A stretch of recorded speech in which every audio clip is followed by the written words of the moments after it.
another episode of the Best Book Club, the podcast where I discuss the best stories with the best minds in the community.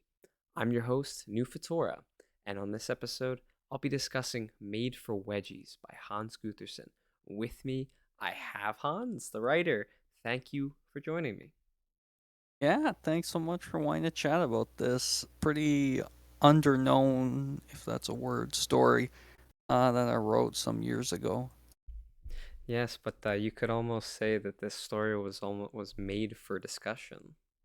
It was made for something. It was made to be There's the setup for something much bigger, but we'll probably there's get into that. Yeah. There's quite a bit here to actually that was below the surface that kind of took me by surprise. Nice. But basically, this story, in a manner reminiscent of iRobot, a line of adult imagination tools gains sentience and takes readers on a mental journey heavy with emotion, fraught with moral dilemmas, and most of the wedgies surprisingly being plotted out rather than enacted. Mm, nice. Yeah. Such great descriptions as always. Thank you for Thank you. that. That's the best part for me is hearing your nice summaries. Oh man, I hope the episodes don't peak that soon.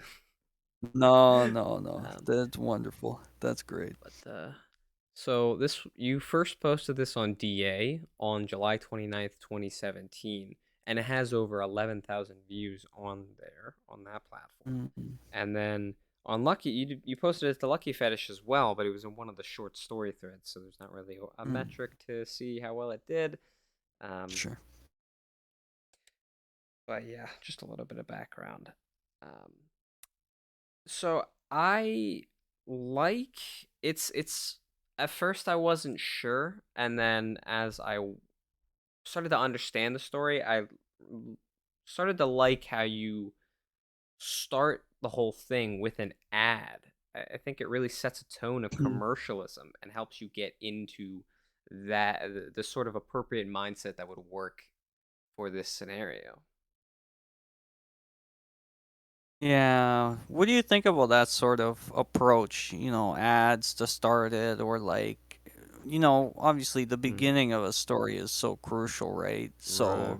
if it's not a wedgie, if it's not something that's like setting up, this is what a character looks like, which are very typical. What Mm-hmm. do you think about like beginnings like that, where it's in this case a totally different format? The rest of the story isn't an ad. It Right. just sort of starts with one, and then it's not even really a framing device. There isn't like another ad to end it off. It's just like one. What do you think about that sort of thing? Well, it sounds like you're asking me how I feel about having diversity in the types of openings we have, which I see as only a good thing. Nice. I think it depends. It like most other things, really. I think it's depends on how you write it, the way you, I guess the context you try to put it into, whether that is a good fit for it or not. It really just comes down to, as with basically everything in writing, pulling it off correctly and doing it well. Um, Sure. but how to actually do that, that's the question everybody wants to Yeah. So what do you think? Did I do a decent job setting it know. up with Definitely. that ad? Absolutely, yeah. Yeah, yeah. Especially since it's not like you and Shadow are definitely, your reputation is, if it's not already, it's becoming. You're more known for novels and long form stories. So Sure. especially in the like this shorter, very shorter type story, especially compared to links that you've put out previously, it the way you do it is it works really well for the story. It shows the reader what kind of mindset they should be in, how like um what kind of context this story is taking place, like what the things surrounding it. It Mm. helps you sort of grasp a basic version of sort of all of the indirectness, um, that you would normally have the time to write out, in and take your time with, in a longer story, but in a shorter story you're constrained, you have less space to work with. So um, I think using the ad really makes the most of the space. Interesting. Yeah, I like that. I mean, going pushing beyond the obvious, sort of like Wedgedyne, how close that is to Cyberdyne, obviously the company that makes the infamous Terminator. I mean, putting Right. that aside is a fun little like homage joke I did. Um, it's to me, you're right in that. I agree that there's when you have a very short story like this, it has to hook people. You want to have a full story in there, and that can be very tricky to do. And I even say in the very long like description of this story, I talk about how I'm like a maximalist, a term I haven't used to describe myself in many years. Hmm. But is accurate then, and I think still somewhat accurate now. I feel like I've really, though, in recent years, I've become to feel like I don't want to see anything overwritten, and that's mostly because of NYPD Blue and how like you only need a few words to have a very powerful effect. I saw that there, the Hmm. great effect, or just a small action, could carry a lot. So I'm very interested in that sort of thing now, but in short stories, certainly, it's like I need to very quickly tell you about this world because that's how I am, and I want you to Yeah. sort of feel something about it. So yeah, very implicitly, very subtly, it's like there is a commercial driver behind Wedgies here. This Hmm. company is able to put out this press release, and they clearly have enough money when you think about it, like to manufacture these very lifelike robots that are programmed to get wedgies. And so the mechanics of that, like to make robots that advanced that look like humans, that can come in different shapes, like that would be so much money. Like it would be insane the amount of money it would take to like program them, especially the more and more realistic they become. Like that's the thing about the human body and why things like giant mechs that like look human are ridiculous to try and build in real life because the Hmm. human body has an insane amount of like joints and parts that move in ridiculous ways, and it's like to program that in a machine would be insane. It's crazy. So like if a company has that much money to do this, there must be a market demand for it. Clearly, they see it. In the end, there's a hint that like we're in so many homes or whatever. There's a lot of people buying this. So Yeah. like trying to set up wedgies are a big part of this world, right? Like they're a normal thing.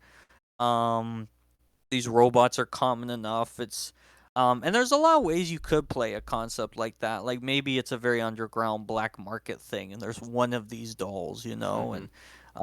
and that's a cool element or a way to approach it. For me in this, it's like they are literally everywhere, and I mean, it's a hinted it does unintentionally because after I'd written it, I had a bunch of ideas for like what would happen to the robots after. Yeah. And my idea was there would be a very violent uprising, which I Right. hint at the end of this one. Yeah. And we see in other Hint. stories I do. Yeah, they It's very say pretty like we overt. think we're gonna like giving them, so flipping Yeah. it because there is a lot of depth and philosophy in some of it, and like Yes. the whole condition of being a wedgie fetishist, which I'm interested in and things. Hmm. So it's like, what is it to like wedgies? What is it to be forced to sort of take them, and how are you gonna feel? But obviously, you can go a level deeper and say, what is it to be like a slave to like a creator, and to have to serve their needs and to have your free will like supplanted, and what does that look Hmm. like? And typically throughout history it's been violent overthrow as it probably needs to be.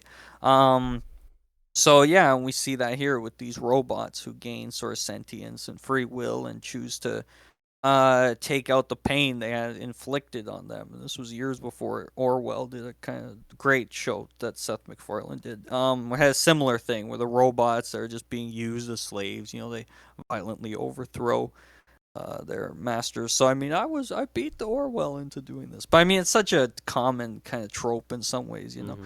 But certainly, yeah, like you mentioned, the ad sets up a few things right off the bat that there is a commercial industry behind this, and that's set in Canada, which I liked. My Yeah. hometown of Toronto. Want to make it a very local story. Um, and it's also a kind of fun ad and very brief ad too. And Mm-hmm. I had fun with the "Made for You, Made for Wedgies" little tagline. Yeah. I thought nice. Uh, and then yeah, like you said, commercial drive it sets up and it sort of hints that like there's money around this, and that the Yeah. world touch that something like this could exist without me saying like there's a big company named Wedgedyne and it makes these dolls. It's like let me just show it to you. So that's the show don't tell effort. Exactly. Yeah, and you in a way you sort of did already explore the black market side of this, in Freedom is Found in Prison Wedgies. It's just Mm, it's in that interesting. you look at the consequences of and the aftermath of doing that versus here you're looking at the I guess before any consequences hit, I suppose. It's a stunning comparison, yeah. And freedom is found in prison wedgies. Yeah, it's someone who understands all the way down the line what they're doing is sort of wrong, but they're a human who can't control their urges and they feel like maybe with their money and their power, they get away with it, but they don't. They right down the line it's instantly because it's a kidnapping. They're aware like people are going to be looking for this person that they took Mm-hmm. to give wedgies to. And so right away there's that consequence, and then they get caught, they go to prison, they're in jail, and the story is them being stuck in there. And it just seems like it's going to be consequence after consequence probably for that character. And then yeah, on the totally other side of the spectrum, made for wedgies, it's like the consequence of making these dolls, so to speak, is that they're going to rebel and gain sentience and destroy everything. But then, like, a sort of everyday logic to the fact that, like, oh, maybe this won't happen. Like, these robots, first off, won't be made because it's not realistic. And they won't overtake the world because there's safeguards in place and technology can't do that. And things like it's the totally other side of the realism spectrum. Yeah. Whereas, like, freedom is like someone breaks the law, they go to jail. It's like cut and dry, very simple. It could happen. Made for Wedgies is way more definitely sci-fi, but it's Yeah. certainly yeah a fun look at like consequences and like the different angles to it. Cause yeah, like in the sequel for Made for Wedgies, like I picture it always as this beginning pre-prequel, so to speak, to a very longer novel-length story potentially, where human beings with superpowers are trying to survive in the city ruled by the robots, basically. And by Hmm. ruled, I mean they're kind of there. They don't really care about the survivors. They're not actively going out hunting or killing them much anymore. There was a lot of that to begin with. Spoiler alert for those who haven't read like City of Wedgies, the prologue that I put out, which is like it comes after Made for Wedgies and is set in this superhero city. There was like the robots would have triggered like a nuclear holocaust basically around the world, Wow. killing a bunch of people. And there's some survivors, but there's not a lot of humans. And it would have followed a few of them in Toronto trying to basically survive. And the robots would occasionally become very violent and try to kill them when they realize they're there and they have powers. And they like the fear always would be like they're going to give the robots wedgies, which they want to avoid and stuff. Um, so I had some ideas for who the characters in that would be. Some of them you can see in City of Wedgies in the beginning. with superpowers. It was supposed to be three characters because I always like three. Three is the magic number. And two of them I have still in my head who I can picture. One of them basically was like a character who died if they didn't give wedgies, like a literal vampire, but just for wedgies. And if they give them, they get a lot of energy and power, and they could heal, and they could like take a lot of damage. But if they don't give them after a while, they would just die. So like that would have been an interesting character. Um, the other one was like someone who basically they could turn on or turn off parts of their brain. It's a poor way to describe it, but basically the way I envisioned them was like super cold and analytical, turn off their emotions. They'd be fighting first time we see them in like a boxing ring right at the beginning in these like underground fights with some people with like powers and stuff.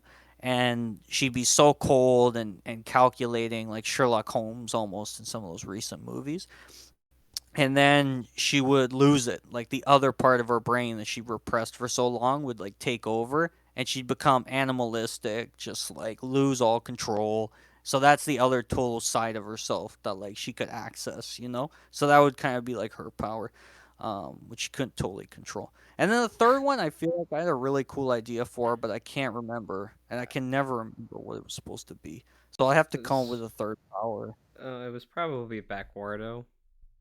Maybe they go really really. uh, Maybe I that was mean it. So that so that was I don't know how much that is a power, like the second one, so much as it sounds more like yeah. multiple personality disorder. That might be what it could have been or what it Uh, should have been. Yeah, it seemed cool in the fight. And that's about as far as I ever got in that story, that boxing scene where she's fighting and she's gonna like destroy this person when this like other, I don't even know what to call it. Ugh, I don't know. When she went in this animalistic mode, but I had some cool ideas. I mean, the ending of it, spoiler alert, would be they would be fighting like the robot leader, the one we see in Made for Wedgies, that one basically. Um, and they would defeat him or something. And there was some revelation basically around the lines of like, um, I just wanted to like enjoy the wedgies or something was like their line. It was some big reveal like that where like you realize these robots were just like so sad they couldn't like fulfill their purpose, and they like only felt pain and they didn't enjoy them, and they just want to like know happiness. So like that was gonna be like the big ending reveal of the story at the end after this big fight climax with the superheroes, and then robots would I guess all be like destroyed or something. But yeah, I still remember some of that, even though it's been years and years, almost like more than 3 years or whatever, hmm um, since I thought much about it, since I touched the document where like the post-apocalyptic three-girl story, as I called it for the longest time, lived. But yeah, no, it's funny to think like how that all comes from just like a very short story about robots um, getting a wedgie. Yeah, for sure. That would be an odd combination. Yeah, I think it would take a lot of work to pull it off properly. Hmm. yeah, I think I felt so too. That's why I didn't get super far in it, because you got to write a lot of cool powers, and there'd be a lot of fight scenes. Like even in City of Wedgies, one of the first and only scenes you see is a superhero whose power is she can talk to buildings. Just a bit weird, but I thought very creative and very fun. I remember looking at this one website that had like an insanely detailed list of powers, and I think I either saw it there or I thought that'd be super cool. So like she just talks to buildings and she can basically talk to the city. Hmm. Um, The city so she's speaks there to and she me. ends up She fighting. she Yeah, she gives new yeah, meaning it's to kind that of saying.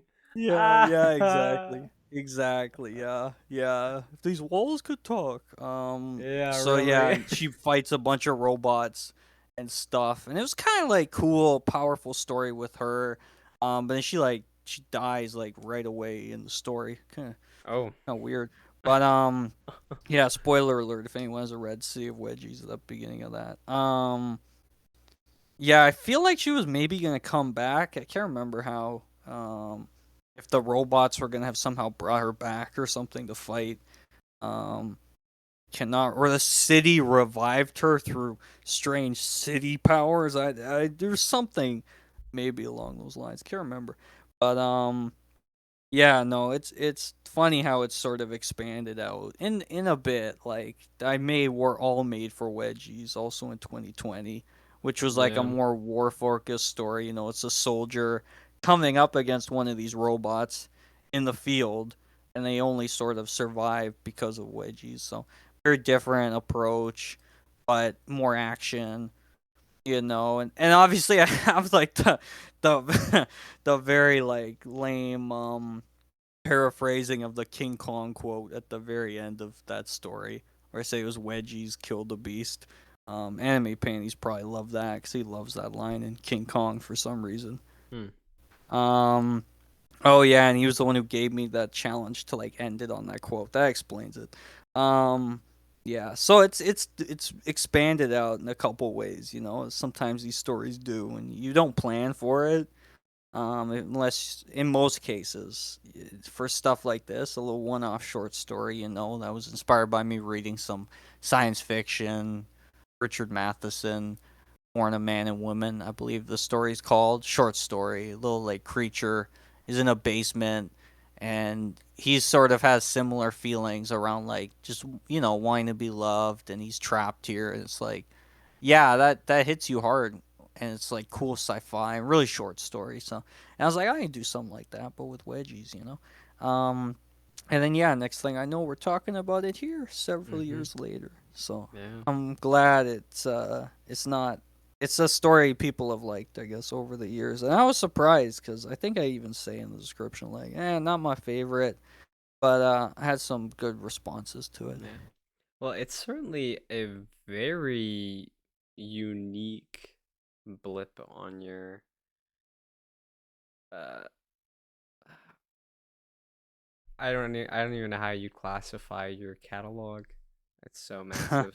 Um Yeah, it's it's not I easy. don't think I've really seen another story with a similar premise. I mean, there's been plenty of sci-fi stories, but I Yeah. don't think I've ever really seen another story about the future uprising of the robots. Yeah, that specifically, no. I Yeah. would say not a future uprising of all the robots and wedgies. A close comparison would be Magnipol's Glitch in the System Hmm. that he wrote for a sci-fi contest that I ran. Yeah, that I ran. And he has a character uh who's a robot who does sort of gain some self awareness because of Mm-hmm. wedgies. So it's like we get that a little bit because some of us writers, you know, and we have cool games and medium. Like for him, it was Detroit Become Human that inspired him. For me, you know, it's like Terminator. I also love Detroit Beyond Human, Become Human too. Also like RoboCop a lot. I think Hmm. RoboCop's awesome and very funny. I don't think people know that, like how humorous and satiric Mm-hmm. those original movies are. Like they're absolutely brilliant for the satire. And if I were to do another story after having seen that, I would want it to be like as clever and as funny and as intelligent as RoboCop, that original one especially. But the second one too had a couple very clever things as well. Yeah, so no, like whole uprising of the robots and wedgies. I'm a little. I think I'm one of the first. I think to sort of get to it. So it'll be interesting to see if others, you know, as time goes on, if we end up seeing some more robot sci-fi stories, or where the sort of future of the community and sci-fi in the community, where that ends up. You know, it's always interesting questions. Yeah. I mean, I don't know if there's really going to be too much of a massive shift to writing similar types of stories because people I don't think people are the most interested in a robotic receiver. Yeah, Um, that's a great point. That's a great yeah, point. they want the to be able to see. They want to be able to read about living a Yeah, of a course. living person. Yeah. It was hard for me, I remember, because that's great you mentioned it. It makes me think, like, when I was writing the story, there was that concern of, like, do I talk about the underwear rubbing on metal? And, like, is that gonna be a huge turnoff for people? And, like, how do I make it so that it feels like it is a robot, getting the wedgie, Hmm. but it also is arousing and cool and people like the story. And that was a struggle, definitely, for that. Um, so yeah, do you feel like it was still like a good wedgie though in the story, or Yeah, was it like, absolutely. oh man, it's a robot that sucked? No, I think it worked really well. I think this is one of those things that is good in small quantities. Okay, Rather than having a bunch of people do it, it's nice to once in a while um, sure. get that drastic change in character type, I suppose. Yeah, that makes sense. I like that. Yeah, but you still, I guess, yeah, I'll say that you still have to, no matter if they are robots, audience readers still want to uh, be able to see and feel humanity from Mm, the characters. sure. Even if it makes Yeah, complete logical sense for a robot to not act like a human, it's still gotta, still want to see a little bit of humanity in it, so we can root for them. it's true, and it's funny because I feel like sometimes we as viewers, we're kind of desensitized to humans in stories, as weird as that is. But by that I simply mean when we see things like an animal in a story getting affected by something like that, for a lot of us, unless you hate animals, I guess it hits us way harder. If we see like a person getting slapped in a movie, it's like, oh, we see that 100 times. But like a dog gets kicked, we're like, no, I hate that person who kicked the Yep. dog, I want Yeah. them to die. It's a visceral gut reaction. And I Yeah. mean, even in like the Guardians of the Galaxy movie. I mean, things that happen to like Rocket, the raccoon character, or these ones who like Groot, and these ones who like they may not be human, but certainly we connect with them because like there's They, something about them. they feel There's a human. humanity we see in them, like even the new Planet of the Apes movies, which I really liked. Like they're apes, but there's something so human about them. We still Hmm. connect with them, and we really are supposed to, and we really do connect with them more than like the human characters in those movies, for the most part. So yeah, I always love that, and I think it's totally possible. And I think, yeah, when if it's not all the time, because as soon as every story's robots, then we're gonna get desensitized to that in the same way, you know. But Yeah. yeah, we have the opportunity because the history of, writing and literature goes back so far to do things that are a bit different today, Hmm. and then hopefully it grabs people and it gets you that gut reaction because it's something like you maybe don't always see, or you Hmm. haven't seen 100 times before. Right. Yeah, and it in a medium like this where l- literally everything is documented, it's Mm, actually not that difficult to figure out what hasn't been done yet. All you have to do is sure. read stories and see what has been done, and then Yeah, do it's true. something that's not on that list. Yep. Um, but it's yeah, it's you got to have humanity. Yep. Always. Yeah. So the way you write the first robot activating is pretty interesting to me. and I'm supposing it's supposed to read like it kind of reads like thoughts, and it makes me wonder if Wedgiedine inadvertently or on purpose created artificial intelligence.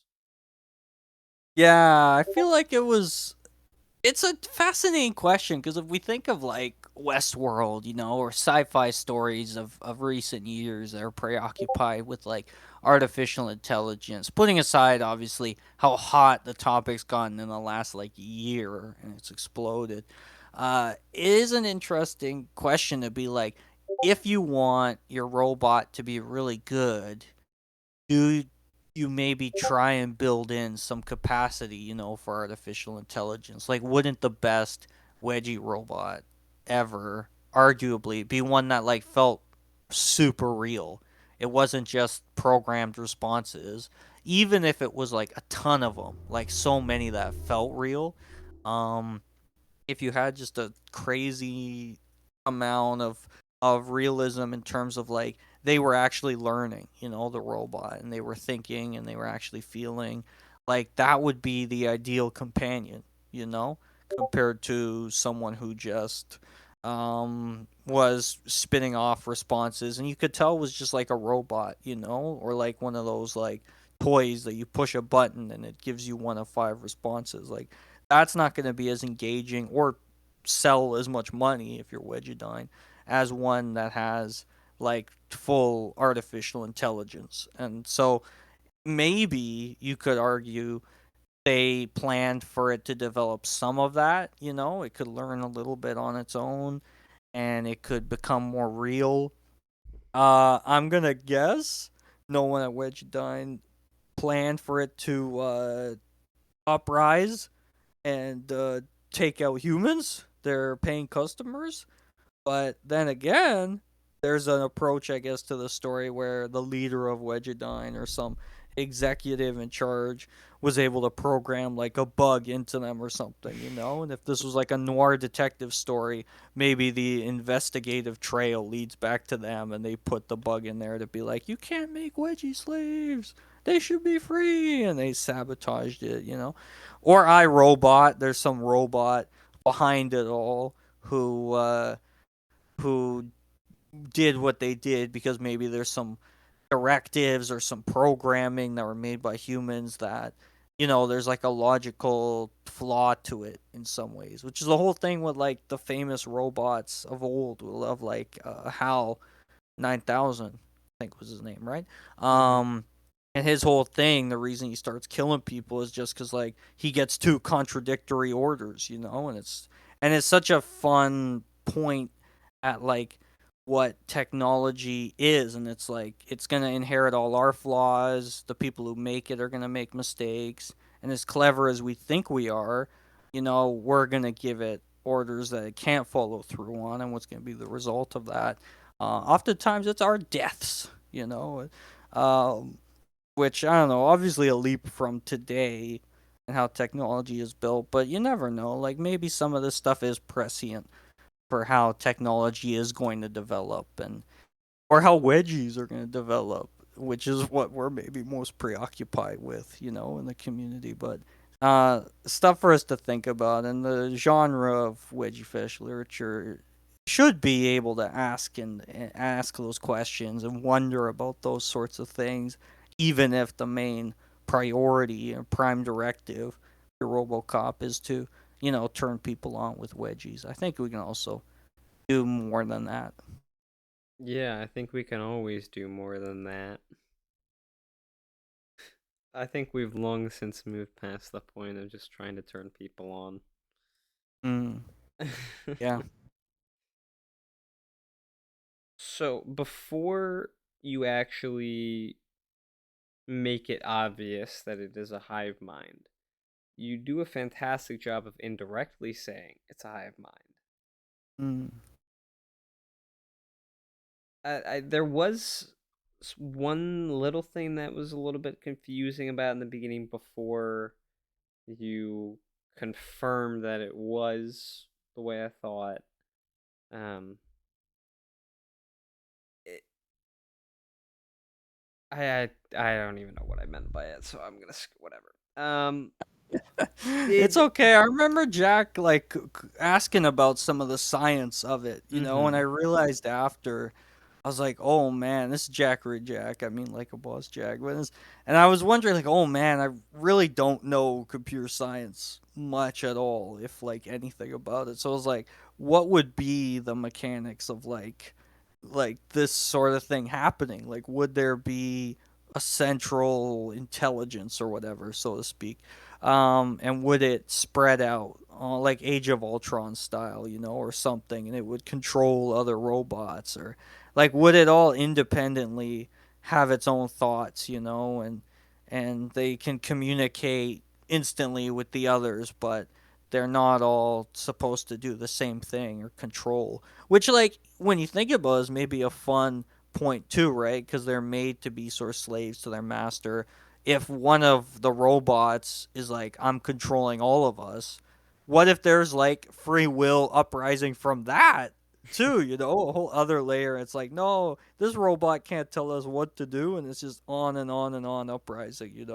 Like just nonstop through the history of these robots until who knows till they destroy themselves. I mean, it's kind of ridiculous to think about in that level, but um, it is the story in a way. I don't want to sound like I don't know, like I'm so smart or whatever, but I mean, you could look at it like an examination of some of these concepts of like ownership and deeper themes around power dynamics and being made for a purpose and having to fulfill it, and what happens if you can't and you don't want to, whether right away or after a while, and like who's in the right or the wrong for any of this. So Mm-hmm. yeah, I was very intrigued by a lot of that. In terms of the science of it, I bet you could look at that and be like, this is not at all how a computer would become self-aware. There's this, and that would have to happen. And I'm sorry if I got it wrong, which I probably did. Um, but for stuff like that, I feel like it is important to try to figure out some things, because the more right you can get it, and the more accurate real world things you can bring into it, the more immersed people are going to be. The more people could learn from it. And then as soon as you get something wrong and people notice it, you're going to lose that immersion. You're also going to be wondering, like, what else was wrong here? Like, what else, like, didn't they get right, and you don't really want that. You want them Yeah. lost in the story, kind of like accepting things and suspending their disbelief. So when you say something that's like, I don't know, wrong, you don't have that. So yeah, hopefully it works the way I do it, and that progression of like intelligence, um, and the movement into the wedgie, and all that sort of happening simultaneously. Hopefully, it feels earned, the sort of like reveal that they're not into it and it's bad. Which is kind of, an inversion of the classic, like, there was a wedgie and it was hot and everyone enjoyed it. It's like, no, that's not the case here. Mm-hmm. And they were supposed to like it and they didn't. So it's like double whammy, to the Mm-hmm. people who are here, like, oh, I get the perfect robot. Or consumer who just wants the nice robot, give wedgies to, gets screwed and gets like destroyed by the revolt. But um, that's how it is in the Hans Gutherson story. Unfortunately, Well, I'll have to write the utopic version, where it's just like, and I had my robot and everyone was happy. The end. I mean, it's science fiction, so you Yeah, can make up technology. You can make fictional technology for your story. Technology it's can true. work in fictional ways. Yeah, Uh, as long as it really all that matters is that it's consistent across the entire thing. yeah, that makes sense. Now, when I thought about this thought for more, and I actually confused as to why this didn't happen, um, in universe. Did Wedgedine actually? Let me change. So, why didn't Wedgedine make the robots able to feel anything? If they're able, as you said, if they're able to make these robots that are super advanced in so many different kinds of ways, I feel like since it's a robot, they they people wouldn't care. Like they would just it would they I feel like it would make I feel like it would be more likely for a company to make something like this with it being able to feel if they have the technology to make robots like this, because the Yeah, reaction would be that's a more great point. genuine. For sure, for sure. Yeah, I think what it is yeah, the ability to program feeling Yeah, in that's the my mind thing. would be beyond Wedgiedine's capacity. They could make an Hmm. incredibly advanced robot in terms of it being able to move like a human, and it would probably, as I hinted at, be programmed with a ridiculous number of responses it could give to the Wedgies, so it feels real, but it wouldn't have any real sentience, any real intelligence. It would just be programmed responses based on, like the haptic feedback, if that's the right word. I may not be using that right, but I mean, when you pull the underwear, it would trigger sensors on the bot, and it would then give an appropriate response, or it would speak to you and it would talk, and you could probably be a cheerleader, and it would go into like a cheerleader, routine in terms of the dialogue it would give you and things it would say. So it would have a lot of options, but it wouldn't be something that could feel or have artificial intelligence. That was all a development Wedgie 9 could not have planned for and did not plan for. So the robots sort of going rogue and not liking it was not something in anyone's plan or in anyone's quarterly financial reports, that they were putting out there. Yeah, but that's what makes the fun and engaging conflicts of stories. Yeah, it makes it, it's the fun Hans Gutherson story of like, sure, you could have the robots get the wedgies and that's it. So yeah, but what if they don't like it? What if they go crazy and they wonder at, what it is to be a someone whose job it is to get wedgies, Yeah. And you ask some of those fun questions. They're deep, and I don't know the answer to any of them, but is interesting to think about. But Hmm. certainly, there's other stories where it's like, oh yeah, they make the robots who like them, and there's probably other stories about them liking them, and like coming to terms with liking them and if they have full like artificial intelligence, maybe they're walking around the streets with people, having conversations and talking about wedgies, and there's this whole story there about so many robots and wedgies, just everywhere. Yeah. And do like oh, which one is it? Think, whichever one has I can't remember what they're called. Like the fake like the robots that are acting like humans. It's like the off it's like the version of like a weird version of Star Wars or Star Trek. Like the really lesser known than Battlestar Galactica, like Stargate Okay. SG-1 or something like that. Some Okay, okay. really low level sci-fi Yeah, yeah. series. That's kind of Okay. what I think of. Got it, got it. Yeah, it's funny how sci-fi, is super popular, and it's interesting that sci-fi, was able to push so many boundaries in at least like English speaking, media. I think of like Star Trek, the original Star Trek. That show was the first show I think to have like an interracial kiss, Hmm. and some of the topics to show on TV, I mean, like, and that's meaningful. And the fact that like they were exploring questions around um identity and power, and obviously their classic prime directive they were always breaking of like we can't interfere with planets, but they did every single time interfere Mm-hmm. with a planet, it was Yeah. classic.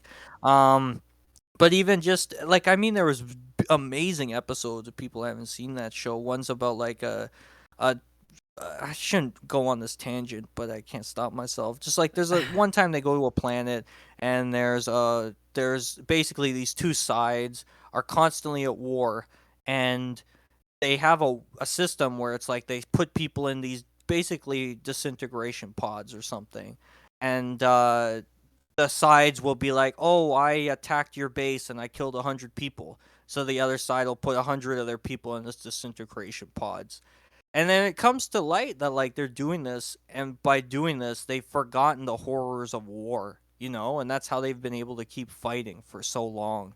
It's because they have this very clean, very mechanical, mathematical system for warfare, where like they sacrifice people, but they don't have like all the death and violence of war. So it's like if they return to that, they would quickly end their fighting because no one wants that.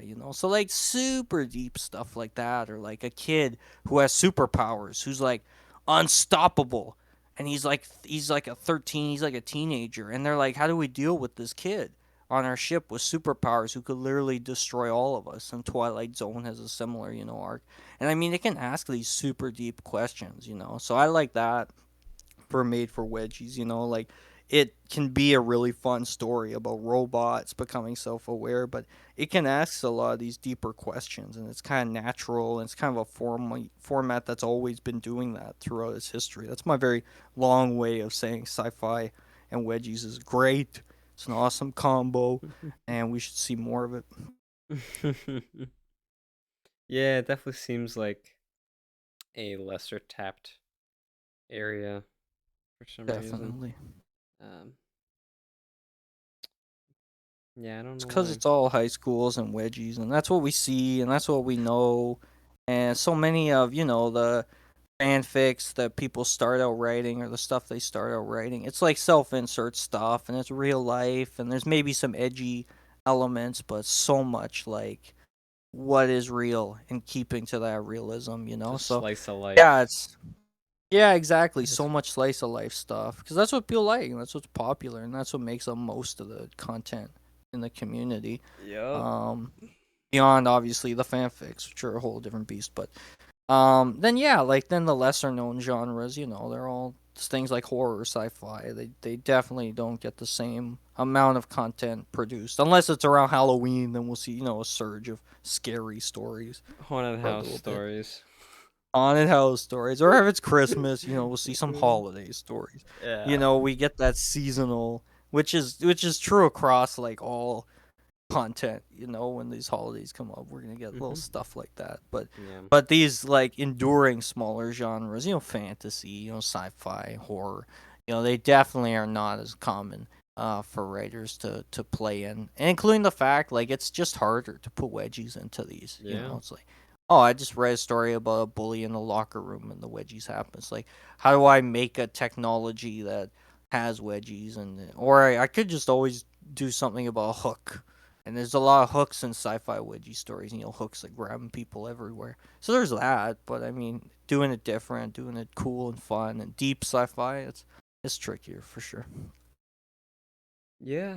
I mean, it's just like any other genre. It's tricky to pull off correctly, but when you do, it's great to see. Now, after coming back to this story, after bringing it to the collective total, I think you wonderfully bring it back down to an individual that robot that actually feels individual. It's like you're giving us a glimpse over the edge of a pit with something horrible in it, and then pulling us Mm. back and saying, "Wasn't that cool?" Yeah, I like that ending of the story. It's brief, it's kind of punchy, and yeah, a little scary, which is what I was going for.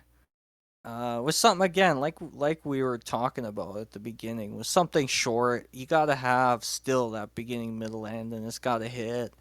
So with here, it's like I started off in two totally different places. An ad, or and even the idea of an ad, it's been proofread by a team, and it's been, looked over by legal, and everyone's happy with it, and it's gone through all these approvals. Here it is out to the world, and then we end at this place that's so totally different. It's like here's the product you're shown, and here's the reality at the end, which Mm-hmm. is this darkness that's coming for you. And it's something that's alive that was not intended and not at all what was hinted at in the ad that you just read. Um, Something that's going to take its revenge. So a very interesting like turn if you just look at the intro and the ending, I think. And yeah, what's to come now? You're sort of left a little worried. But hopefully you're just like, oh, what's gonna happen next? Which is often what you want. Um, so yeah, I'm glad you liked that ending. It Yeah. sounded like. Yeah. Well, the biggest question on my mind right now is, will the robot's eyes turn red when they actually do an uprising? That is Oh, they have to. super Yeah, important it in is. That's how you every know they're evil. sci-fi. Yeah, Yeah, exactly. It's the only way to yeah. know. There's no other way It's to know. true. It's true. Yeah. Uh, No, I think they'll definitely turn red. If they don't, the robots will be like, "What's the point?" Where I think we're doing this yeah. wrong. It's all just so everybody can have red eyes. That's all anybody wants to Yeah, do this for. it's true. It's true. I mean, it's such a shortcut, but it works. Yeah. We know what happened. We see the red. We're like, yeah, they're the bad All guys. right. We don't have Yeah. to worry. Yep. Yeah. It's boring. um. Now, on the flip side of that, the rapid onset of the main robot that you keep coming back to, um, wanting to be connected to their owner, that was a bit off-putting to me because of how quickly it happened. Mm, I mean, a few paragraphs before, all of them were just figuring out that their sensors could work like nerves. And I mm, also got this with the way the robot narrated at times. Like, it was too fast for yeah. that style of speech to have developed rather than just a very formal and very clearly newly learned or a newly Yeah. mastered language. Yeah, that's interesting. I like the idea that maybe there's an approach that's like the also famous short story, Flowers for Algernon, which you might have heard of, Yeah, I've heard of it. where yeah, it's like a dude, he takes a pill and it makes him smart, and he starts out, it's all his diary entries. It's a great first person story written in his diary, and he starts out, yeah, in like super broken English. You can't really understand what he's saying because he's very low intelligence. And then as it goes on, it was a short story, and they turned it into a novel. It's this writer's best known work. I can't remember the writer's name. It'll come back to me in a second.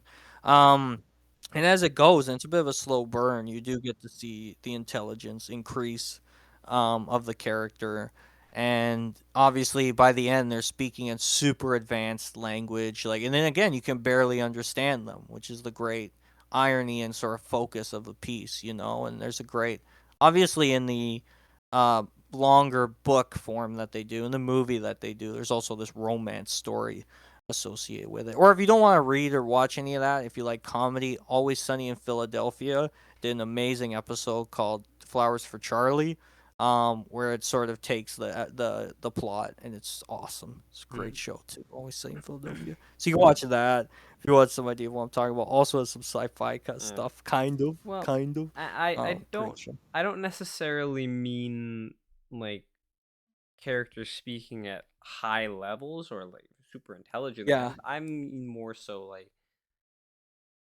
the syntax that they use, the dialect that sounds like it might have adopted um yeah, so fast. It sounds like they've the this robot has been a native speaker of a certain area of Earth for a, a long period of time, rather than they're just yeah. figuring it out. Yeah, that's fair, and I think it's interesting too that, like, even in the first couple parts, you see they're already pretty highly advanced. Like, they only struggle to get words like for a second, and then they instantly get words, and they're using kind of advanced words, like they're saying they can see people and they have signals across their minds, and they're making like connections, and like they're really coming alive very rapidly. There's not really like a slow burn approach that I took there because it is such a short story. I didn't really have time to like go Right. in depth about like, oh, but they don't understand this, or they're wondering about that, or they don't know what word to use. It's like, no, they pretty much from the beginning, it only takes them a second, and then they're like fully operational. You know what I mean? One of the first words of the story after the ad is like evolving question mark. It's like I could have not sped that quickly into it, you know? I could have had evolving later, and that's probably one of the big changes I'd make to the story today. Because it sort of hints at exactly what's going to happen right away. Something that wasn't meant to happen, a change that, like, was kind of rapid and fast. Yeah. And that's why you see them definitely speaking almost instantly, in a pretty uh, specific way. Yeah. And then yeah, obviously when they're retelling the Wedgie story, it's just like any person talking to you would. Well, obviously someone interested giving you all the details and not say I got a wedgie and it hurt. Um, but yeah, no, it's a great point around how slow of a burn could that be. It definitely could have been slower. There's definitely a version of the story, and that's what all my rambling about Flowers for Algernon was about. There's a version where it's more drawn out.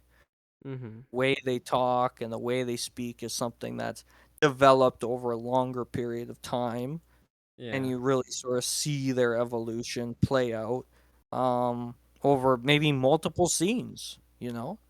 Instead of just like we get the one wedgie, we get maybe one where they don't feel anything, and they finally feel it after a couple more wedgies, and then they realize they don't like them. And then the Yeah. whole anger over what's happening to them sort of hits harder if that's the case. I Mhm. didn't go that way because it's a very short story, but I think that's a totally valid, probably very strong approach to a longer version of the story. Absolutely. Yeah. And I don't necessarily know. I don't think you need to lengthen it. Um it feels like the growth is rapid, and then the end when you get to the end point we're there for a while. So Mm, shortening down the amount of time, I guess shifting some of the time that was spent on the end of the the growth, um and moving that more towards the middle slash beginning would, okay. it's just extending those, maybe even just the middle, like the because they would already, I'm sure it's advanced programming, so they would they it wouldn't take long for those processes to boot up and start working properly. um Sure. That makes sense to me. but the middle ground where they're actually, like, they're making the new connections and all that, extending that, so I guess it feels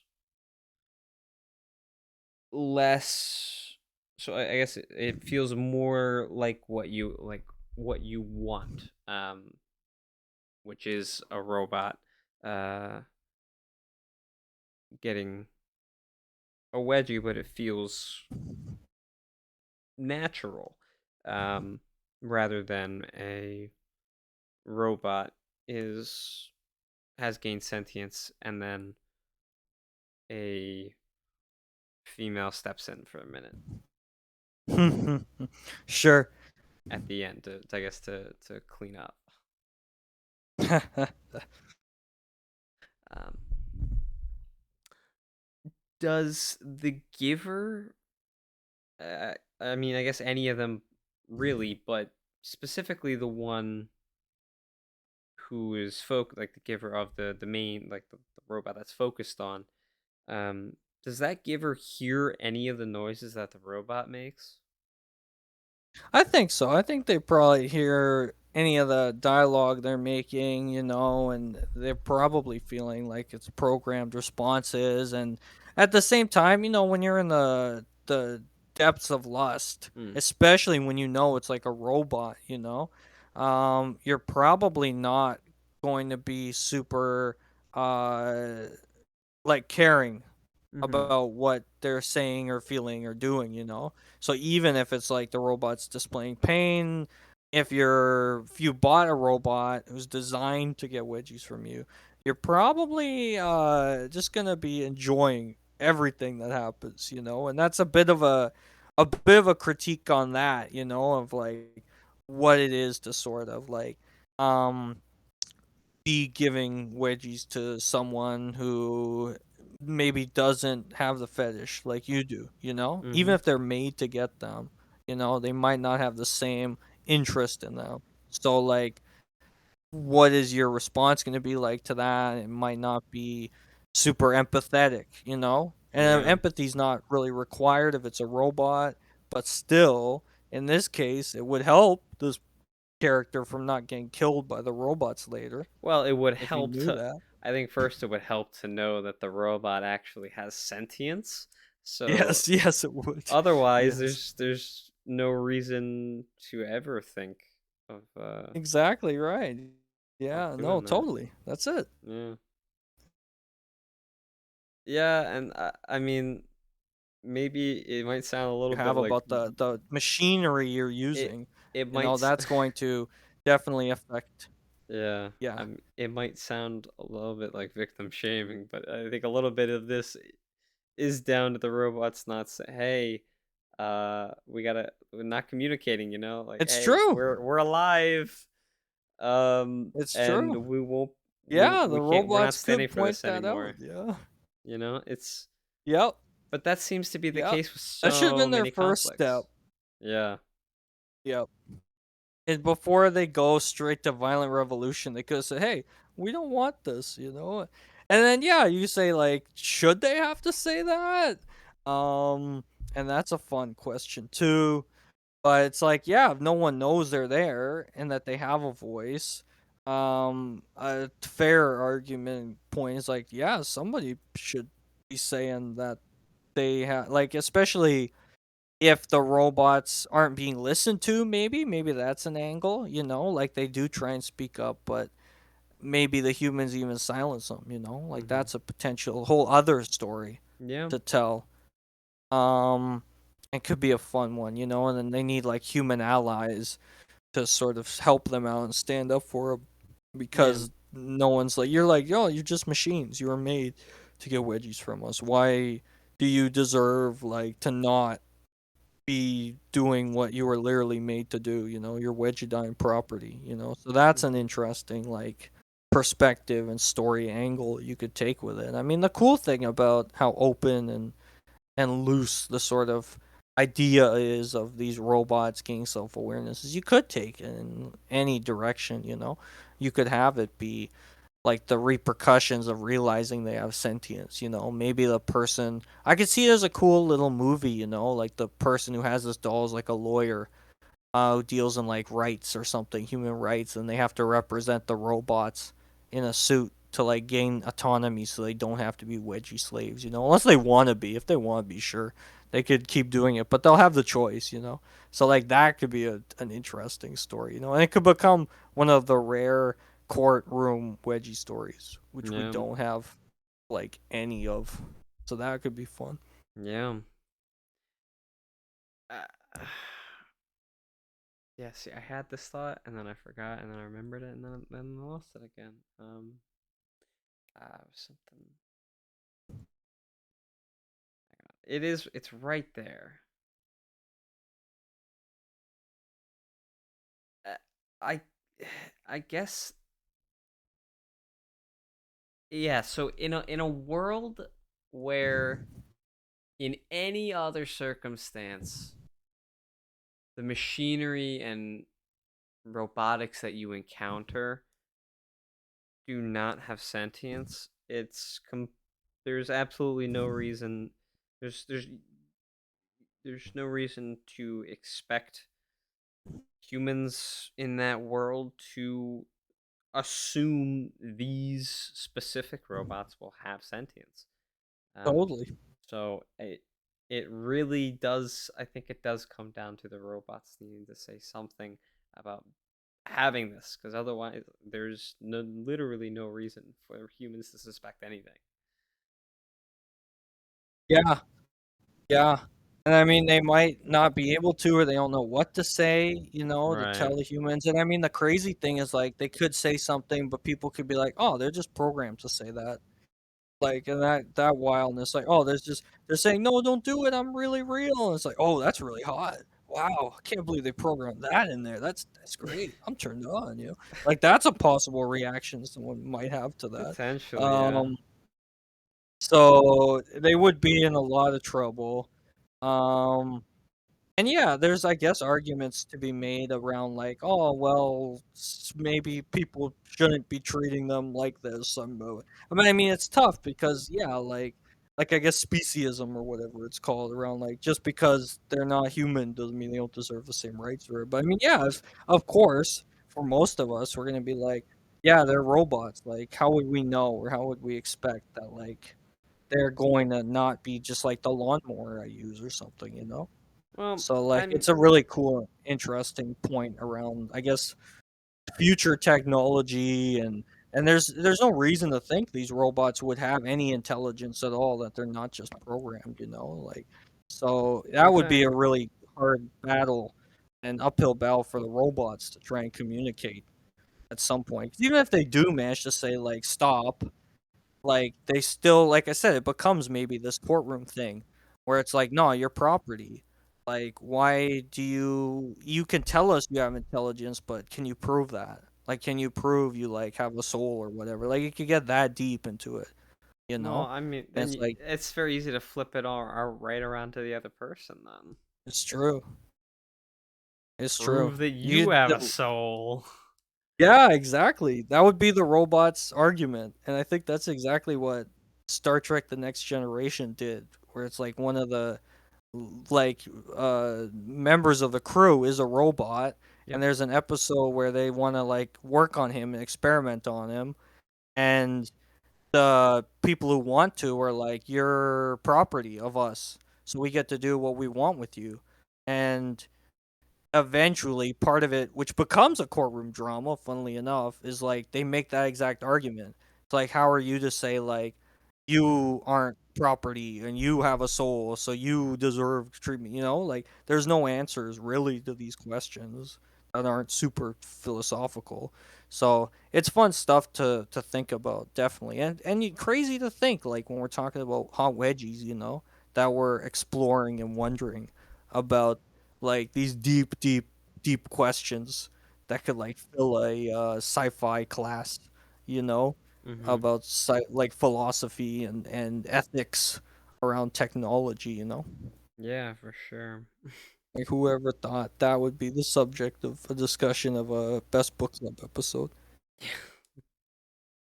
I mean, I think at some point I'm gonna get around to discussing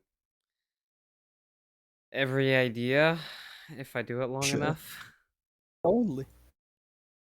I mean, every day that's been done already, at least discussing ones that have been done.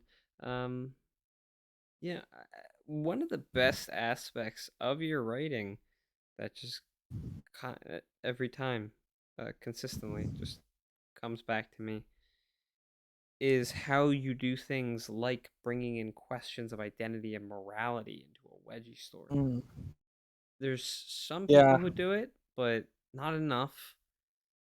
Um, I don't think there's enough people striking the balance between uh how do I describe it? I guess a good time and a thoughtful time.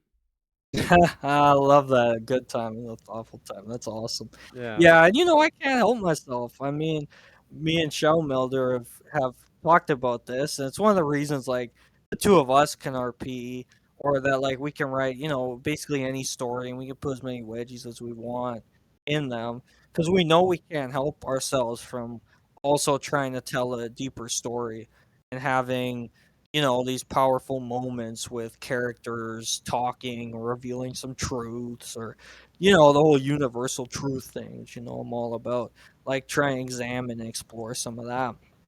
I just can't. I literally am incapable of writing something that isn't like in some way exploring some of that.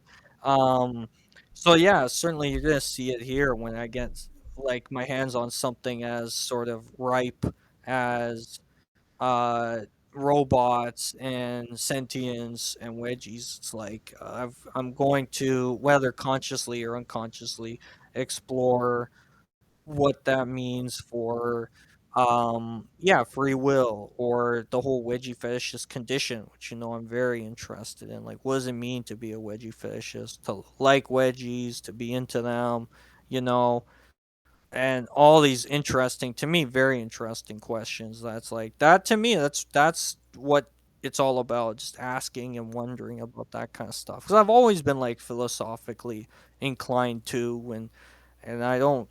I just like asking these questions and Mm-hmm. seeing what answers people can give me. So Yeah. yeah, no, I'm glad that some of that hits. Um, I know a lot of people obviously aren't into that, and they think it's rambly and it's weird and they just want the wedgies. That's why I'm never gonna be as popular as some writers, but I like asking the questions, and I these Yeah. are the stories I enjoy, and I get a lot out of it. And I wouldn't enjoy it if I was not doing some of that. It's sometimes. Exactly. And it's so much better to enjoy what you do than I'm glad. work like crazy. Yeah, yeah, yeah. It's Uh, true. You're right. I guess to simplify it, basically, it's the hokey pokey. I mean, that's what it's all about. That's what it's all about. It's true. It's the hokey pokey. Yeah. It is all about the So, hokey pokey. so in the story, you briefly touch on some of the other things that givers do with their bots besides giving wedgies. Do they have any other functions? I imagine people, as people always do with technology, they'll find ways to, hack them. And by hack, I don't mean literally hack, I just mean find new ways to use them. I imagine if people spank them, there'd be some use That there. would hurt. Or if people, people would probably just talk to them, like Hmm. the whole AI chatbot girlfriend thing. They'd have a Yeah. real girl, like robot they could talk to. So there's probably some limited capacities they have for that. I mean, their main thing is, you give them wedgies and they respond. So they might not be the best conversational partner outside of that, but at the same time, you'd probably be able to, I don't know, try and chat with them and have some interactions with them and get some dialogue with them going. So people probably do that just because they're lonely and they want a friend, you know. And in other ways, maybe they're just like something you buy for somebody as a joke gift. If they're not super expensive. And just like, look at the funny thing I got you, or and then they just maybe just stand around gathering dust, or they work as like a lamp, or you have them hold out their hands, you stack books there. They're like another table or something. It's a bit creepy. Yeah, I feel like there's some other ways you could use them. I imagine if time went on and they hadn't rebelled, people would probably, be trying a lot of different sexual acts on them, and they'd probably be able to accommodate a lot of that, I imagine. Hmm. Yeah. Uh, Yeah. Yeah, that's I like it. It's well said. Um, Here's a fun question. Would you rather be one of the robots, enslaved but about to enact vengeance and gain freedom, or one of the humans, completely in control but on the cusp of falling prey to their victims? Ooh, that's a great question. And if you I'd were a rather human, you be. wouldn't know that it's coming. Yeah, of course. Yeah, you'd be surprised. I'd rather be one of the humans. I'm such a hedonist. Like, I want to be enjoying the pleasure, and Yeah. just living in that moment of like, oh man, I have a hot wedgie robot. Totally unaware and maybe even uncaring, if I'm that turned on, that like I'm about to get destroyed and killed, and maybe hopefully wedgied before I die, but I don't know that. Hmm. But it'd be hot. Yeah, but I go with a human. Yeah. Yeah, it's tough to say. 'Cause it's kind of like I'm kind of thinking of this in the same way as like in a D&D session where like players can share information between each other, but like you can choose not to Hmm. have the characters know it. So trying to keep those Yeah. things separate of like I do know this thing, but Yeah. I also don't know this thing. It's basically like you're trying to apply doublethink. Sure, sure. Yeah. You're trying not to metagame, which is a D&D expression, Yeah, where you are gonna know stuff, and it becomes annoying for some DMs, if you're doing this constantly and you're like talking through all these angles, but it's like, well, you should be acting as your characters in this moment, and they would not right. know any of this stuff, you know. But yeah, it would be cool to know and to think about it in terms of like, oh yeah, I know this is coming. So, I mean, ideally, if I was a human, I could be the one prepared and I would Exactly. survive the uprising, and Right. that would be a cool adventure. Yeah, but But it wouldn't you happen. don't know We it's wouldn't know. coming, Yeah. and you would probably die instantly because you're not prepared, and you're probably caught with your pants literally down when they do revolt. So yeah, I mean, if you wanted to survive, you're probably better off being a robot. But I'd rather the wedgies. I just thought of this piece of art from way back by the Steve O slash Auburn Inc. Mm, And it's a robot giving this woman an enormous wedgie that and it was never finished. nice, Um, and like just wrecking her underwear. nice. So that could be fun to maybe we can consider that tangentially linked to the Sure, sweats he made for wedgies. totally. I like it. Yeah, I think that's great. Yeah, It's I a mean that's the cool thing about robots because they are gonna be super strong and they're gonna be really like just mechanical wedgie givers who, if they don't feel anything, are just gonna give you a wedgie and not stop. So if you're into that side of it, that's great. And in a way, if you're into giving, they are the ideal, recipients. They're not gonna complain or oh whine, and if they do, well, it's programmed. it sounds like they It's will. programmed. Yeah, I mean these ones would ideally if they're not broken, so to So if it's speak. not If you this want to think about them as batch, broken, if it's not this batch of robots in this story, then you're pretty good. You get yeah, like the ideal, victims. But unfortunately, in a Hans Gutherson story, life's not that easy. right, yeah, they could be the perfect switches, but Yeah, doesn't exactly. doesn't make for a very interesting story. No, it doesn't. They You kind give of wedgies and you everyone is kind of happy. all The you, end. even in the sci-fi in this community, I feel like it is automatically an expectation. If you put robots in the story, that's probably Yeah. where the conflict's gonna come from. Whether they're Yeah. the enemy or not, the conflict is probably gonna come from the robots. Yeah. Which is almost always when robots are involved where conflict comes from universally in Yep. sci-fi. So yeah, I feel like we're carrying on that sort of tradition. Um, but it would be cool, yeah. I mean, it'd be cool if there was like some more, sci-fi stories. You have like a crew in space, and one of the crew members can be a robot. Maybe the conflict doesn't come from them, Or in maybe some you way. just don't Or have a robot because it's so cliche yeah, to have a robot in a that's space true. crew.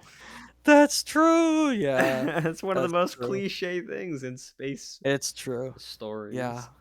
Orwell does it well, and I mean, arguably, Spock is kind of robotic, which was kind of the point. Yeah. Um, Yeah. and obviously, as I mentioned, Data and the other Star Trek, where Yep. they didn't even make him half human like Spock was, is full on like, No, nope, he's a robot. Spock is full living being. He's Vulcan.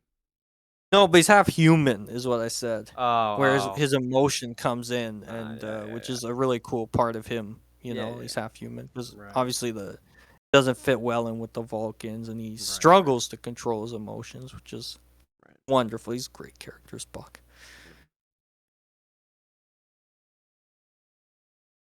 Yeah. Yeah. It seems like one of the hardest aspects of rating a story like this is trying to make something completely opposite to humanity be likable and feel human. Like I said before, no matter what the thing is, be an inanimate object like a chair or a lamp or whatever the character is, the audience wants to feel humanity come from it. Definitely. Definitely. Do you think do you think that Wedgedine and the givers are really at fault in this scenario, not knowing or ever thinking they that the robots could gain sentience? Yeah, it's a great question. I love that. I'm curious what your thoughts are, but I guess very briefly, I mean, it's a piece of machinery that you're mistreating, so and potentially mistreating really badly, even if that's its quote unquote purpose. Are we not in some ways, then uh I guess meant to reap the consequences of that action, That's why we're Yeah. told not to, you know, punch our computers when they're not working, because we Yeah. then we expect them not to work, we expect consequences, and it's not going to help the thing. Or with Well, anything like your well, lawnmower, you don't kick it over, you can, people do, ah, but I mean a lot of times you maybe think you're not supposed to, for reasons that aren't they're going to become sentient and kill us, but for other reasons. So maybe there is something to that is our fault, and we are I, responsible for mistreating them. I don't know, but it's a philosophical question. I want to know what you think more than what I have to yeah, say. I mean, can it really be considered mistreatment if if they're being used in exactly the reason and purpose they were made for? I mean, Good question. would you call it would you say that I'm mistreating a whisk if I use a whisk to whisk some eggs? Yeah, that's a good question. I'm That's a using good it for its question. intended purpose. It's and as far as I've been aware, my entire life, as long as I've been around whisks, they've never had sentience ever once. Yeah. And then the So question becomes, but is that like a good enough excuse if they become self-aware and tell us they don't like being whisked? Like, oh, but we never knew, We've been around whisks all our lives, and through the history of whisks, we I never mean, knew. I Is think that a good enough excuse? in a lot of cases it would not be good enough defense, but because this is a topic of inanimate objects suddenly gaining sentience, I think it does work because Yeah.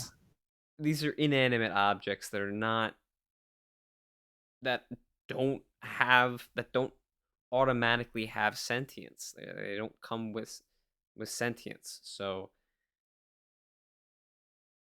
I think it's an entirely different thing from these if this was a story about just people getting wedgies and they just didn't know how to speak up.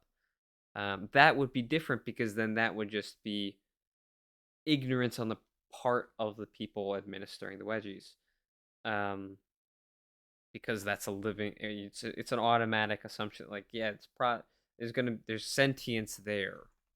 We automatically know there's sentience there because it's a living being. I like the argument. Hopefully, it's enough when the whisks come alive and attack us that they give us mercy.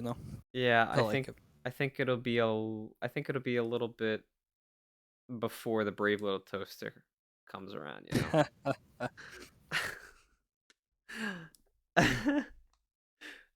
so on a broader scale, then, do you think humanity can be held responsible for what AI does?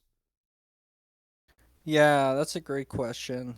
I mean, in sort of realistic terms, we're building AI now, and we're seeing what it does and the things Mm-hmm. that it does, and people are being somewhat held responsible for that. AI that's stealing people's art, for example.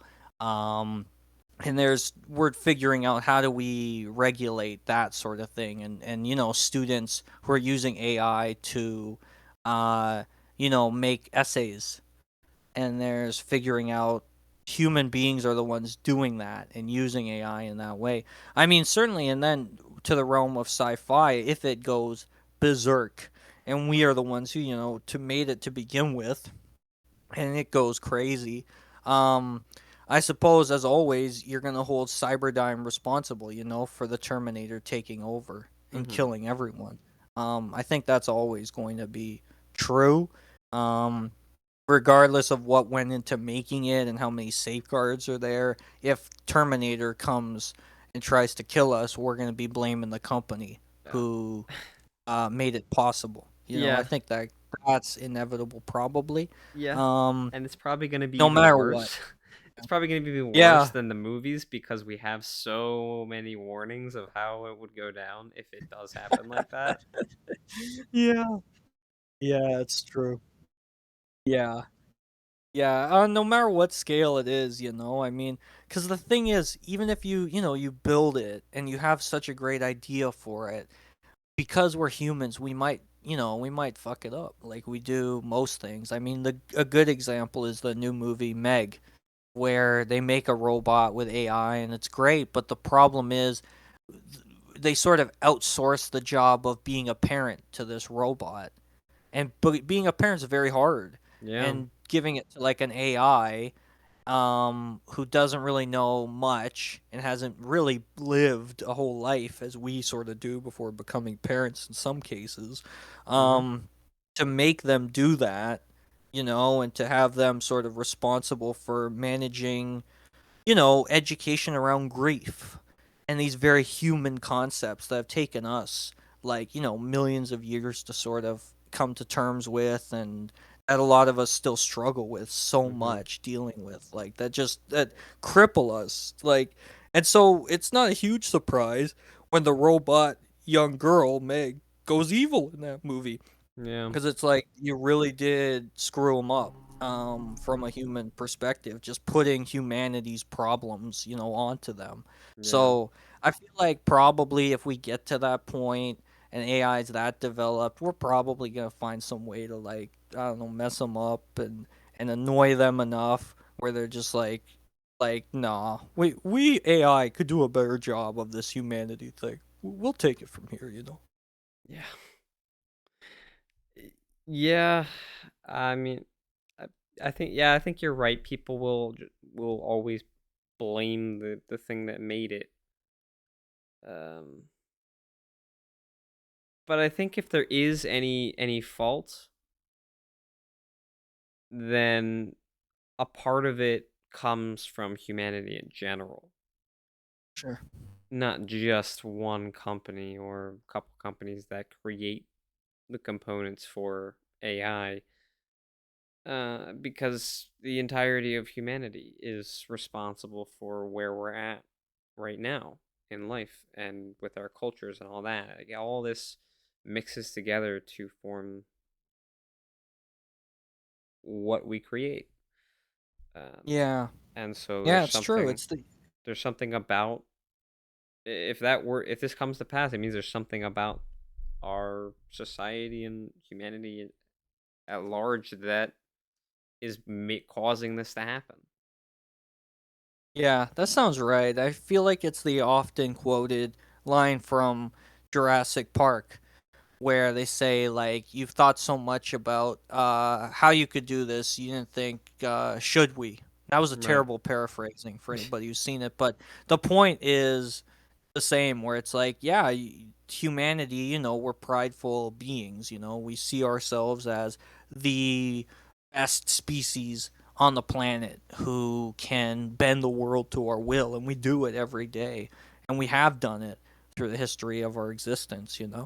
um and so, yeah, like, to that extent, now we're developing AI to make our life easier, to do things like write essays for us, and certainly there's incredibly deep aspects of, like, why we're building it, why we want to make our lives easier, that we could spend 18 podcasts, talking about the culture, as you mentioned, sort of globally, around why AI would is coming up now and why it's been something that's been talked about for like, was it 50, 60 years or something. The talks around AI goes back or something.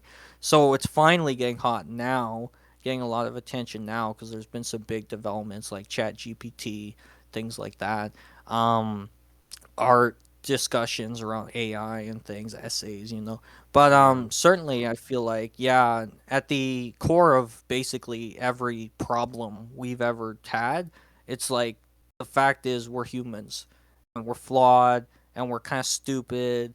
So we're going to do dumb things for dumb reasons. We're going to start wars. We're going to build the machine that ultimately destroys us, right? Which is pretty much one of the universal truths of humanity. Like we end up building the thing that like destroys us, We have whether intentionally or not. We just do, and we don't think about it until it's done, and then we go, "Oh damn, we just built an atomic bomb that could like kill millions and millions of people," and like, yeah. wow, that was kind of stupid.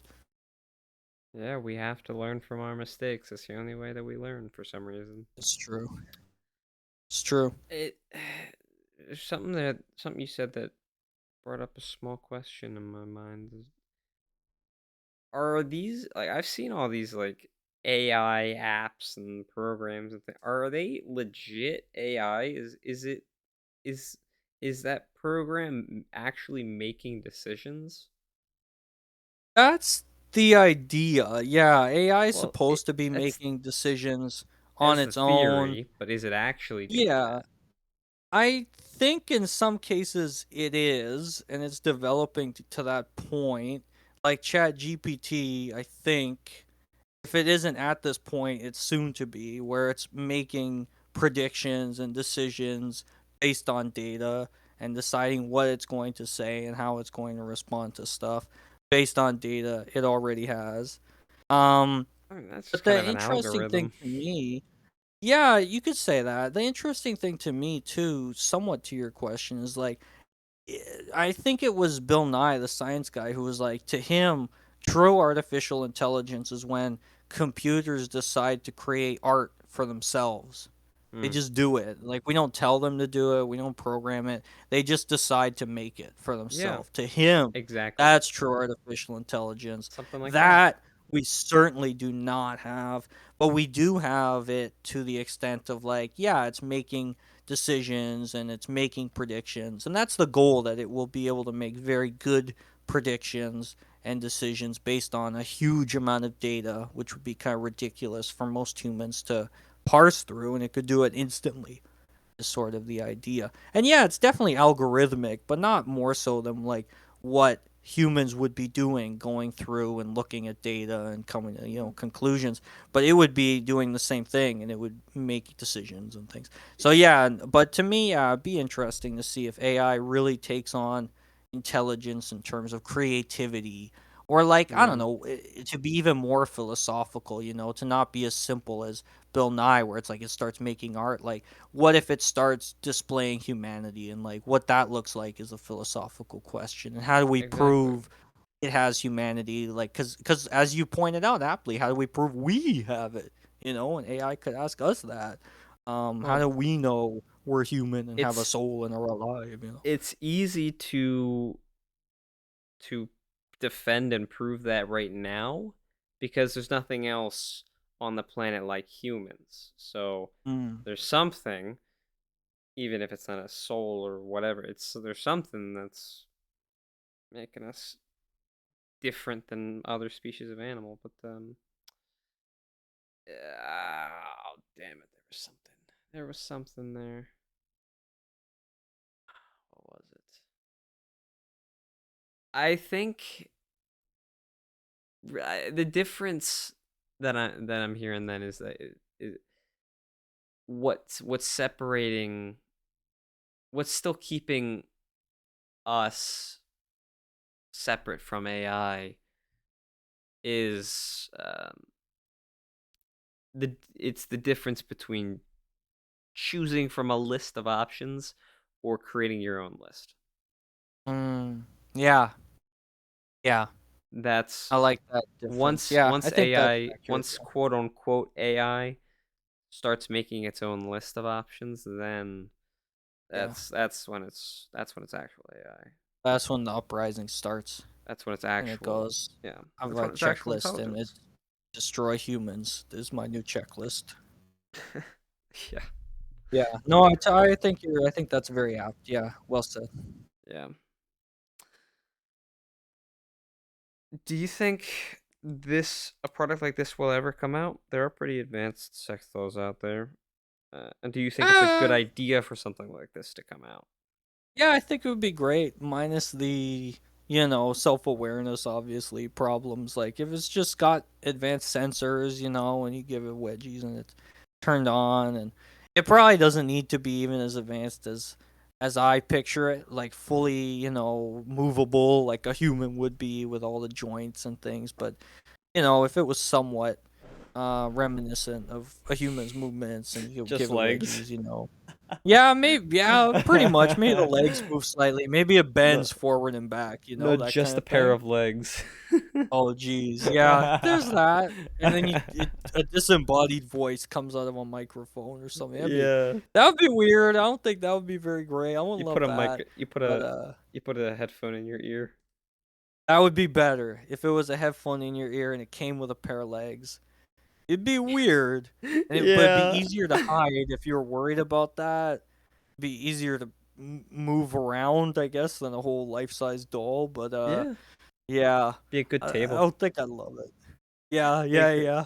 Use it as a table. When people come, what is that? Oh, it's just my table. You Uh, could actually use it to be a butler.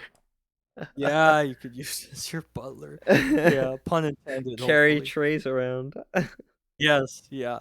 Yeah. Oh, that'd be great. Awesome. Mm. Yeah. Hmm. Uh, I don't know if this would actually be a good idea because it's just further regression away from what we legitimately want is real women, Mm. and this is just it's another step. I think it's another step down the easy path rather than the right path. Mm. Okay.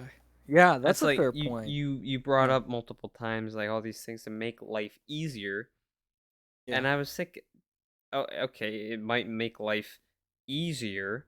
Does that mean life is actually going to be better? It does not. No, it does not.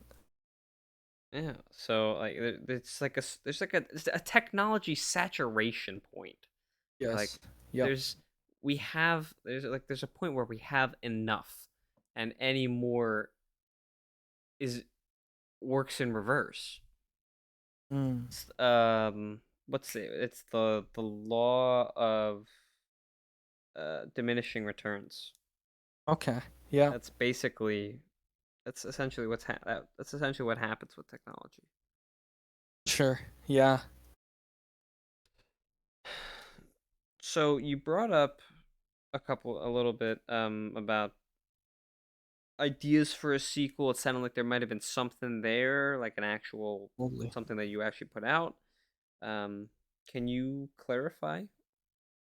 Yeah, yeah, yeah, yeah. Sorry, I know I talk really fast, so I Oh, it's fine. It's fine. No, I want ranted to on there. just want to make sure that in case anybody was interested, they know exactly what to look for.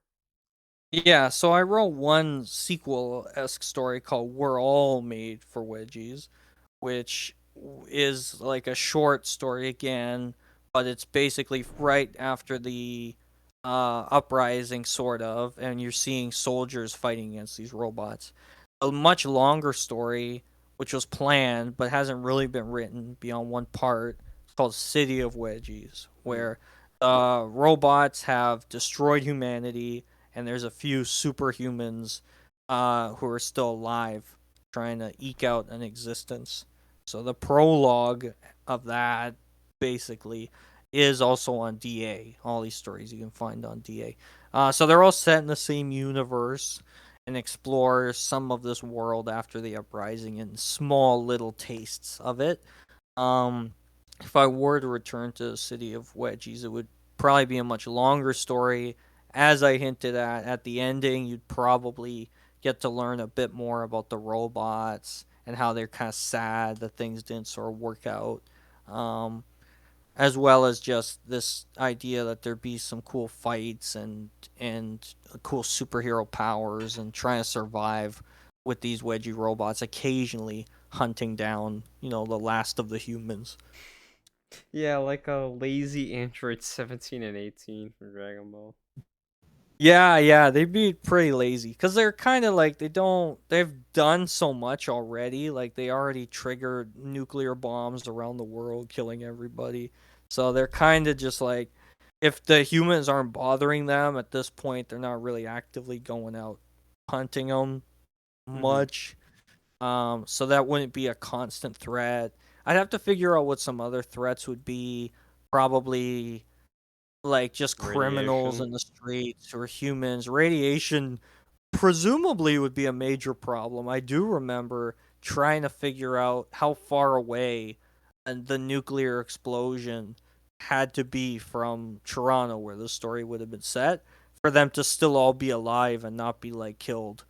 Um, Yeah. I do remember having to try and figure out those mechanics, because I wanted to be in Toronto, and not to have the city nuked, but like it would have been close enough that there'd been some damage, but like they wouldn't all be irradiated and die. Yeah. So I Just don't know. It's still stuff to figure out. lightly Slightly irradiated. irradiated, Yeah. slightly worried about radiation, but not like overly so. That wouldn't be the main like fear and conflict in the story. More so the robots and I guess evil people, I guess, would be more the problem. Yeah. Evil people. Yeah. Yeah. That does seem to be, if it's robots, if it's a robot story, it does seem to be the case. Either the robots gain sentience and they turn evil, or an evil human creates robots to do his evil bidding. Yes. Yeah. One day someone will make robots to do their good bidding. That'll be a That's a nice boring nice story twist. though, It because is, nothing, yeah. nothing, And no then the robots. conflict. It's true. You need conflict. Maybe, yeah. I can, the only conflict I could really imagine in that kind of scenario is how well my robot cleaned my window versus your robot. Like something like that. Like that's fucking boring. Like they're too Yeah, good at what they do. Like that. Ugh. exactly. Yeah. Like getting Yeah, that would be taxes. funny.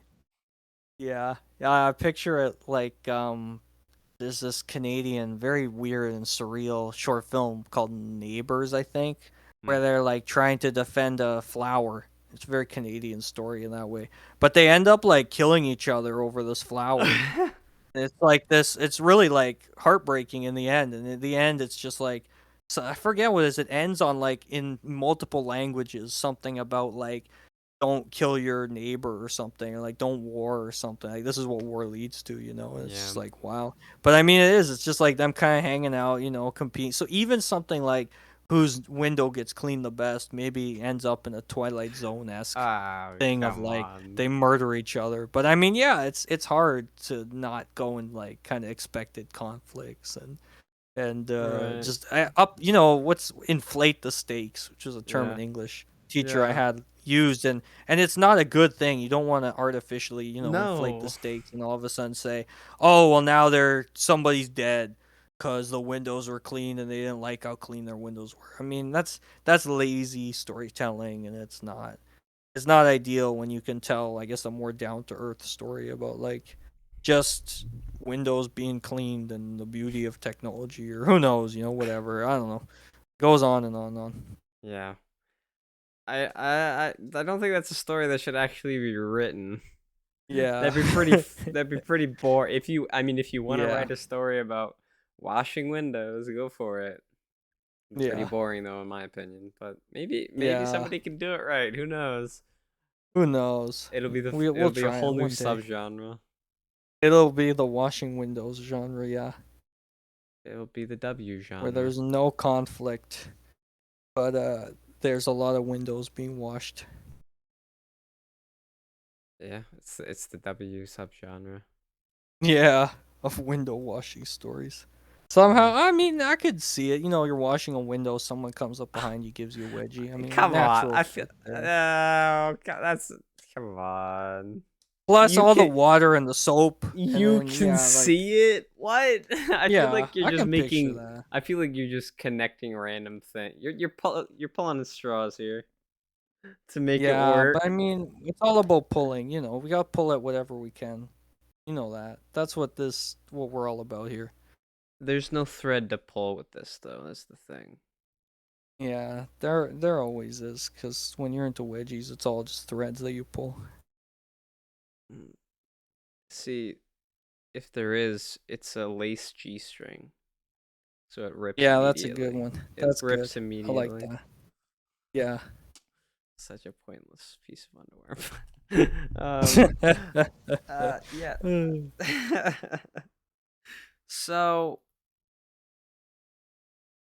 I think I'm just gonna make a drop so I can play like a sound bite before this segment because this is I don't know how to do a transition to this segment.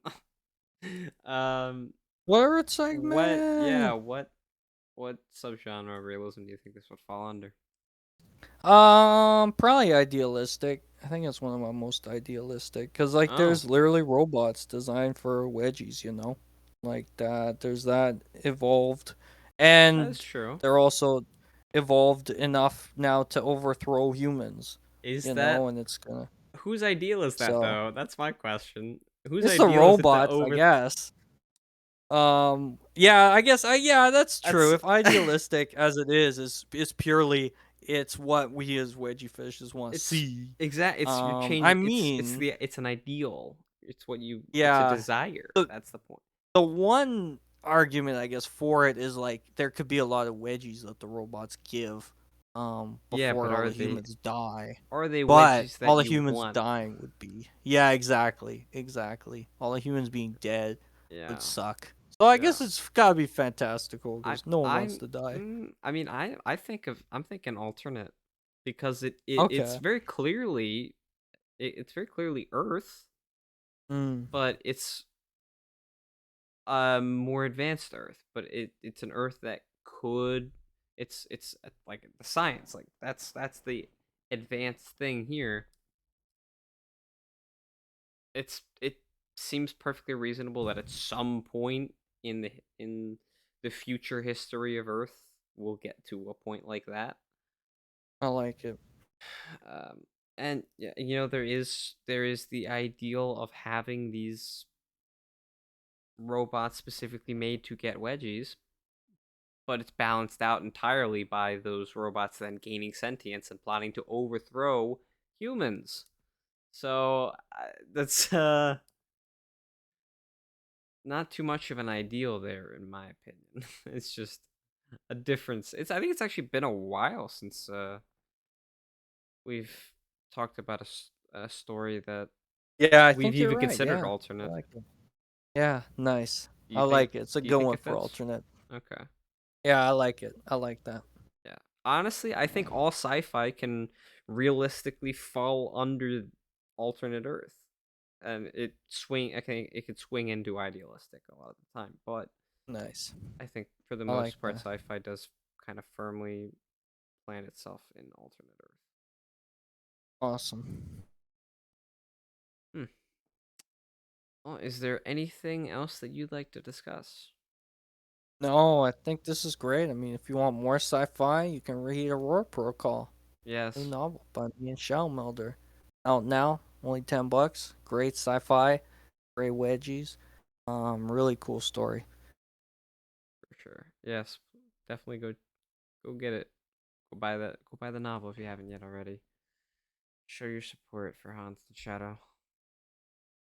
Unless you don't like what they do, and then don't support them. Oh, ouch! You should have given them the option.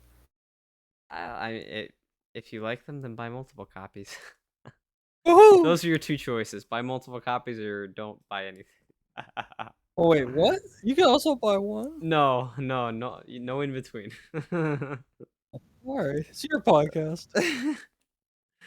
um, just real quick, wanted to recommend this falls entirely out of the topic of conversation that we were on.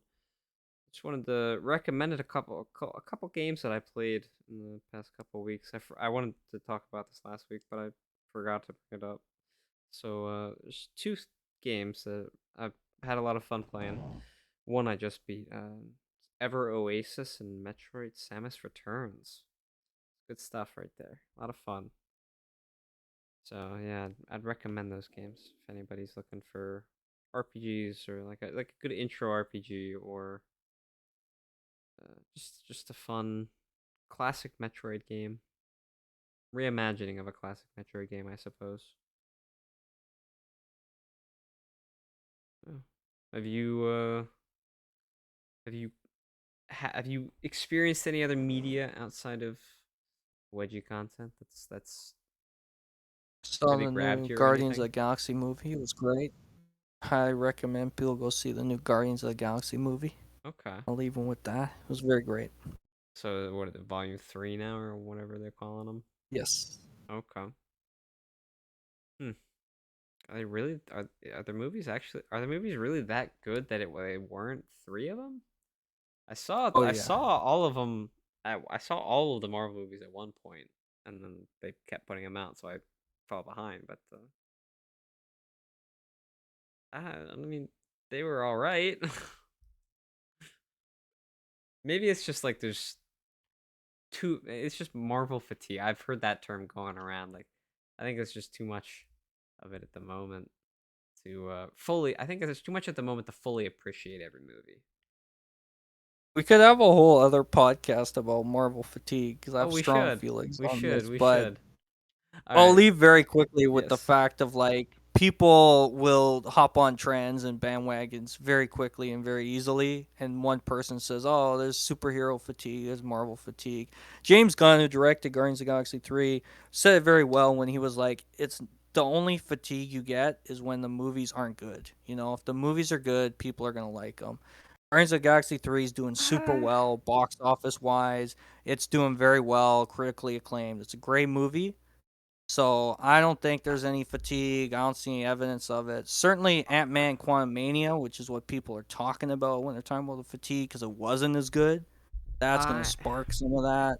But no, it's the movies are good. They're making good movies. I have Um fatigue from them. I there's yeah, too much for me.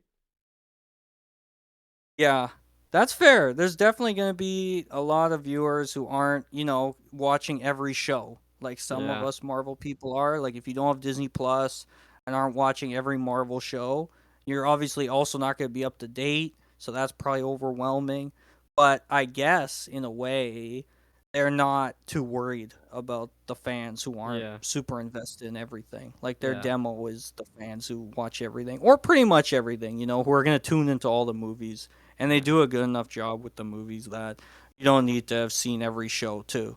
You're not gonna be super lost Well, because that I would mean, just annoy everybody. uh, I did kind of get that feeling with some of the movies that I saw. If I hadn't seen all of the previous the preceding movies, then I wouldn't have known what was I wouldn't have known what was Like, are going you on. talking about sequels? Like a sequel, like Iron No, Man 2 or something? You no, didn't see Iron Man? Which one are you talking about? like like uh, I there's a couple of them at least like the final two Avengers movies, Captain America: Civil War, um, Black Panther, like eh, really a lot of the movies as you go on. I'm gonna keep this thought quick. Um, more and more as movies and characters and things keep getting added to the MCU. Um, it, these the movies that come out then reference or reference things from previous movies or shows or have characters from or they like events happen in those that completely affect and change what happens. And so if you're just a casual watcher, it you Yeah. kind of get lost. Yeah, So it's true. It's it true. It's a franchise. You it can't becomes hop necessary. into a Yeah. movie in the middle. And certainly, yeah, if you're a casual fan, either you maybe not a huge comic reader or you don't watch all the movies and you don't care about them. Yeah, you can probably look at that and say, "Oh yeah, I've been tired of them."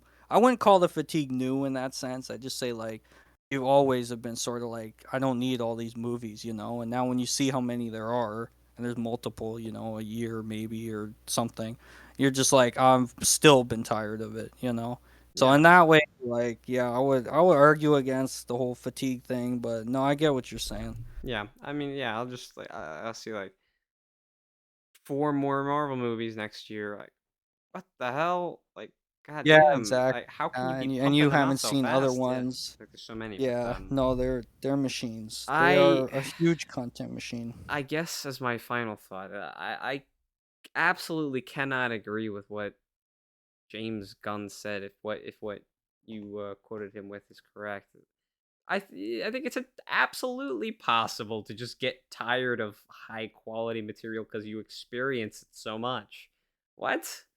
That seems completely nonsensical to me. That you can't get tired of something. It's just not good.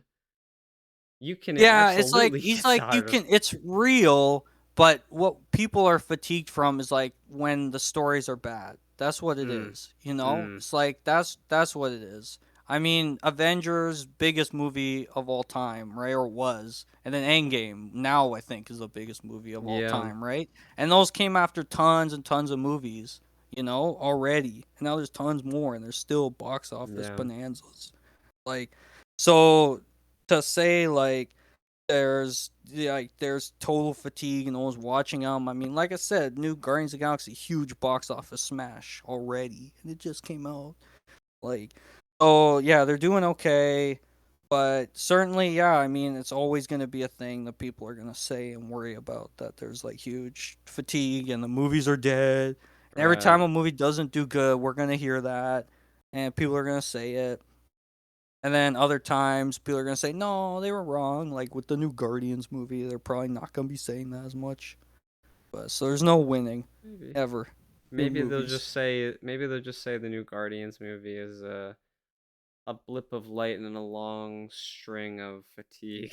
That's what they'll say. That's what they'll say. And then in a year when there's a movie that doesn't do well, like if the new Blade one doesn't do well, which might be the case because there's all Oh, this they're doing a new drama around Blade it, movie. they'll say, "Oh, Marvel superhero fatigue." Like this isn't new. This isn't new. People just hop on the trends, And then when a movie does good, they'll say, "Oh, Marvel's back! Look, Yeah. Marvel's back!" And be like, Yeah. "No, you idiots! Like that's not how it They never works. Like left. exactly. I Like they had mean, good movies, they have bad movies. Like yeah, yeah. I mean, that's fair. Yeah. I don't know if people are actually if Marvel fatigue actually exists, but I definitely feel like there's too I much to get it. keep I up get you. with I get you. I get when you. there's so much Yeah, other there is. stuff. It's a lot. Yeah. Yeah. Well, that was a fun little extra thing. I don't even know what to call it, but is there anything you'd like to promote? Oh, just Aurora Protocol. Go read Yes. it, buy it, please, to support Shell, Melder, and I, and show your love. Let us know what you think with feedback. We're eager to hear what people think about it, and we really hope you enjoy it. Yes. Definitely get Aurora Protocol. Well, there you have it. There's I don't have any more good outros. I ran out of good outros. Um, as there's Made for Wedgies. Great story. Um, thank you Hans for coming on. Thanks so much for having me back on. Of course, you're always welcome. And if there's anything that you listeners would like to hear me discuss, or if you'd like to come on for an episode, leave a comment or send me a message on DeviantArt or Lucky Fetish as New Fedora. Thank you for listening, and I'll see you on the next episode of the Best Book Club.